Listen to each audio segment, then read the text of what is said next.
আচ্ছা, তাহলে আমরা করব হচ্ছে এখন এক্সেল। তাহলে একটা ফোল্ডার বানাও প্রথমে ডেস্কটপে, যার যার নাম দিয়ে।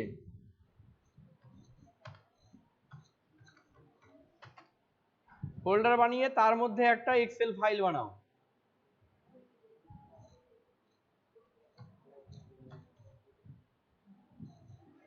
এখানে রোল নাম্বার লেখা থাকবে সবার, সবাই এক্সেল ফাইল বানিয়ে রোল নাম্বার লিখবে।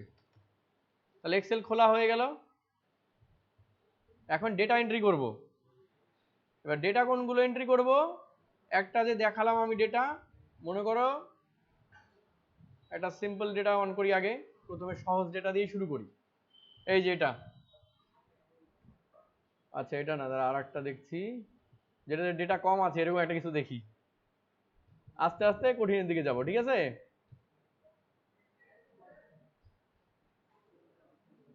এই যে প্রথমে এটাই করি।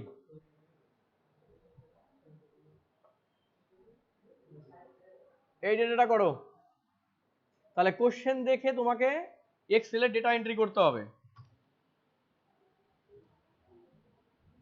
এখানে এন্ট্রি হচ্ছে না, তাহলে আমি দেখে দেখে করতে হবে।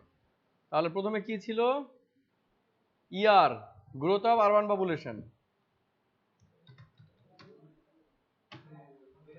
আচ্ছা আমি আগে করছি, হ্যাঁ দেখে নাও, তারপর তোমরা করো। প্রথমে ইয়ার লিখবো, একজন ডেটাটা বলবে। ইয়ার দেখো তো কত কত আছে বলো। 71 থেকে 51, 1971, 1981। যদি সাজাই আমরা একবার টানলেই চলে আসবে, এই দেখো টানলাম চলে আসলো।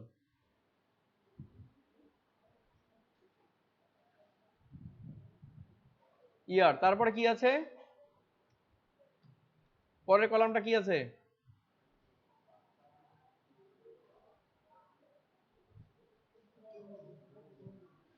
Growth of urban population. কেউ এই ফাইলটা খোলো, growth of urban population percentage.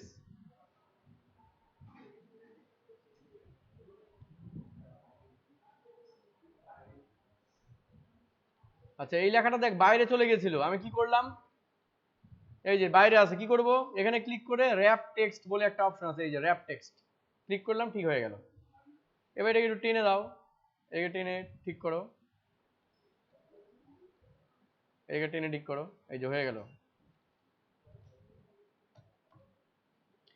কত ছিল 1971 এর data?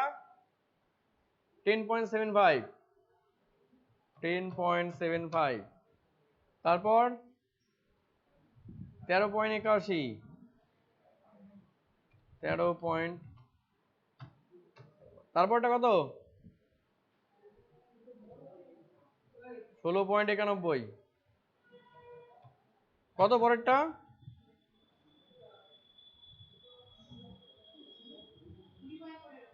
20.15, 20.15। Next 23.19। Next 26.92। Next 34.36 point. Next next 52 point. হয়ে গেল, ডেটা এন্ট্রি হয়ে গেল। এবার দেখ এটা কেমন খোলা আছে, এটাকে চাইলে আমি এরকম সিলেক্ট করে বাক্স করে দিতে পারি, এই যে বাক্স হয়ে গেল। তাহলে আমার ডেটা এন্ট্রি হয়ে গেল। এবার ডেটা এন্ট্রির উপরে চাইলে আমি একটা ইনসার্ট করে কলাম ইনসার্ট করলাম, করে এখানে হেডিং লিখতে পারি। আমার কোশ্চেনটা কি আছে? Represent the following data by MS Excel line graph. তাহলে লিখবো, এখান থেকে করবো line graph showing the urban population in West Bengal. এটা কপি করে, এটা কোশ্চেন নাম্বার কত লিখে দিব। কোশ্চেন নাম্বার ছিল 1, এটা ছিল হেডিং। এই তিনটা দেখ দুটো কেমন অগোছালো হয়ে গেল, এটাকে র্যাপ টেক্সট করে দেব, র্যাপ। আর মার্জ এন্ড সেন্টার করে দেই, এটুকু জায়গায় হচ্ছে না, একটু বড় করতে বলছে, তাহলে এটাকে একটু নামিয়ে দেই, হয়ে যাবে। এই যে হয়ে গেল। এটা সিম্পল কিছু বেসিক টেকনিকগুলো আমাদের করতে হবে, তাহলে এগুলো পারবো আমরা, প্র্যাকটিস করতে করতে হয়ে যাবে। তাহলে ডেটা এন্ট্রি হয়ে গেল। এই ডেটা এন্ট্রির জন্য কিছু একটা মার্কস তোমরা পাবে, মানে কি বলে এটাকে, সাধারণ মার্কস একটা পাবে আর কি ডেটা এন্ট্রির জন্য, সাধারণ খুবই। এবার কি করব আমি, আমাকে ইয়ার দিয়েছে আর আরবান পপুলেশন দিয়েছে, আমি কি ডায়াগ্রাম এখানে করতে পারি। তাহলে আমি এটাকে সিলেক্ট করলাম, করে ইনসার্টে গেলাম, গিয়ে আমি বার ডায়াগ্রাম করতে পারি, এই যে হয়ে গেল বার ডায়াগ্রাম, ঠিক আছে। অথবা আমি লাইন গ্রাফ করতে পারি, যেহেতু সাল দিয়ে আছে তাহলে আমরা কি করব, লাইন গ্রাফ বানাবো, যেহেতু সাল দিয়ে আছে আর বলেও দিয়েছে লাইন গ্রাফ, তাই তো, এখানে বলেই দিয়েছে লাইন গ্রাফ করার জন্য। তাহলে লাইনে গিয়ে এই যে লাইন দেখা যাচ্ছে, লাইন, লাইনে গিয়ে ক্লিক করো, ব্যাস এই যে হয়ে গেছে লাইন। আচ্ছা দুটো সাল জোড়া লেগে গেছে, তাহলে আমি একটা বাদ দিতে হবে আমাকে। আচ্ছা সালটা আসেনি, এই সালটা এখানে ইয়ার শব্দটাকে আমি বাদ দেই, তাহলে সুবিধা হবে, না হলে অনেক সময় আসতে চায় না। ইনসার্ট লাইন এই গ্রাফ, দেখো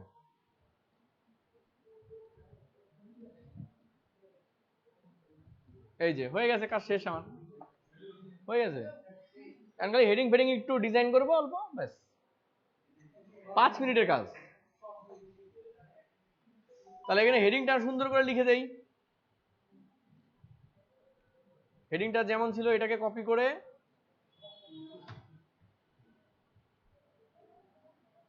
করে পেস্ট, হেডিং হয়ে গেল, এটা একটু বড় হয়ে গেছে। এই যে এইগুলো একটু করতে সময় লাগে, একটু ডিজাইন ফিজাইন করতে সময় লাগে। তারপর এই লাইনটাকে আমি চাইলে ডিলিট করে দিতে পারি, মানে এই যে এক্সট্রা লাইনগুলো এগুলোকে চাইলে আমি ডিলিট করে দিতে পারি। আর এটা তো ঠিকই আছে, গ্রোথ অফ আরবান পপুলেশন। এবার এগুলো কিসে আছে, পার্সেন্টেজ আছে, তাহলে এখানে ক্লিক করি, করে ইনসার্টে গিয়ে, আচ্ছা না ইনসার্ট না, পেজ লেআউট না ডিজাইন, এই লেআউটে গিয়ে অ্যাক্সেস টাইটেল, এটা হচ্ছে প্রাইমারি অ্যাক্সেস, ভার্টিক্যাল এই যে রোটেট টাইটেল, রোটেট করে আমি লিখে দিব এখানে। এটা কি ছিল, পার্সেন্টেজে ছিল, urban growth of urban population in percentage, তাহলে এটাই আমি কপি করে এখানে বসিয়ে দিব। এই যে এটাকে কপি করলাম, করে এখানে সিলেক্ট করে এই পেস্ট হয়ে গেল। আর এটা কি সাল, তো তাহলে ইয়ার লিখে দিব। আবার এটার উপরে ক্লিক, এই যেখানে ক্লিক করলাম, করে রাইট ক্লিক, অথবা এখানে ক্লিক করে এই যে আবার লেআউটে যাব, লেআউটে গিয়ে অ্যাক্সেসে যাব, গিয়ে এবার হরাইজন্টাল, নিচেরটাকে বলা হরাইজন্টাল অ্যাক্সেস, এই যে show left and right access, ব্যাস এটা ক্লিক করলাম। তো আসেনি, এখন আরেকবার করি, অ্যাক্সেস, হরাইজন্টাল অ্যাক্সেস, ও আসেনি, ও সরি, অ্যাক্সেস না, অ্যাক্সেস টাইটেল হরাইজন্টাল, গিয়ে বিলো, এই যে তাহলে এটা কি আছে, ইয়ার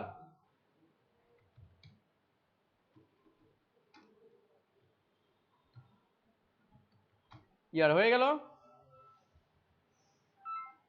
কমপ্লিট।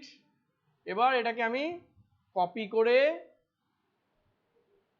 আমার যে ফোল্ডার আছে সেখানে একটা মাইক্রোসফটের পেজ খুললাম, পেজ ডকুমেন্ট ফাইল, এখানে রোল নাম্বার লিখে দিব, লাইন গ্রাফ, আরে লাইন গ্রাফ দরকার নেই, শুধু রোল নাম্বার, যার যেটা রোল নাম্বার লিখবে, লিখে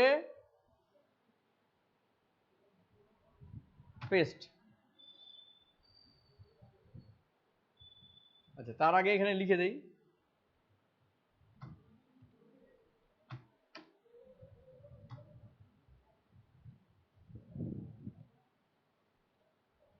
একটু বড় ঢড়ো করলে করবি, নাহলে নেই, যেরকম আছে সেরকম ছেড়ে দিবি, ব্যাস হয়ে গেল, তোর কাজ শেষ। এখন শুধু ইন্টারপ্রিটেশন লিখবি, এটা দেখে দেখে ইন্টারপ্রিটেশন, কোথায় কোন সালে বেশি ছিল, কোন সালে কম ছিল, গ্রোথ কত, কেমন কি, ইন্টারপ্রিটেশন লিখবি, এটুকুই কাজ তোমাদের, ঠিক আছে। তাহলে এটা হচ্ছে লাইন গ্রাফের কাজ তোমার হয়ে গেল। তাহলে এইভাবে প্রত্যেকটা ডেটা এন্ট্রি করে করে লাইন গ্রাফ, বার গ্রাফ, পাই গ্রাফ, যখন যেটা প্রয়োজন তখন সেটা আমরা করব। হ্যাঁ, না না হাতে লিখবে। এই তো এবার হয়ে গেল লাইন গ্রাফ। তাহলে নেক্সট আমি তোমাদের অন্যগুলো দেখাবো, বার গ্রাফ বা পাই গ্রাফ কিভাবে দেখানো হয়। আজকে তোমরা শুধু লাইন গ্রাফই প্র্যাকটিস করবে।